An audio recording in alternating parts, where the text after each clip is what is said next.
এবং মগজগুলো ডগবগ ডগবগ করে ফুটবে।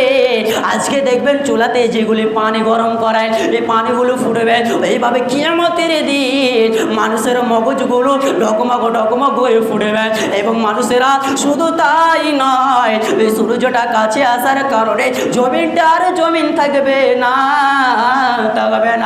ওই জমিনটা তুলোর মতো পরিণত হয়ে যাবে রে, তুলোর মতো পরিণতি হয়ে যাবে, এত গরম হয়ে যাবে।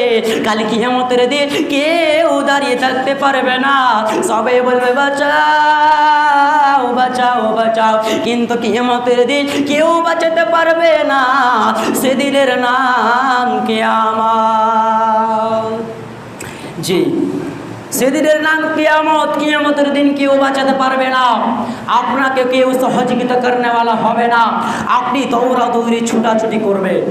আপনি বলবেন মাওলানা আমাকে কিয়ামতের দিন গরম লাগবে, সূর্যটা মাথার উপরে চলে এসেছে, আমি ছাতা নেবো, জুতা নিয়ে নেবো, আর তাপ লাগবে না। বিশ্বনবী বলছেন শোনো, কিয়ামতের দিন মানুষের মাথার উপরে ছাতা থাকবে না, জুতা থাকবে না, এবং মানুষ উলঙ্গ হয়ে থাকবে। আম্মা জান আয়েশা রাদিয়াল্লাহু তাআলা আনহা তিনি বলছেন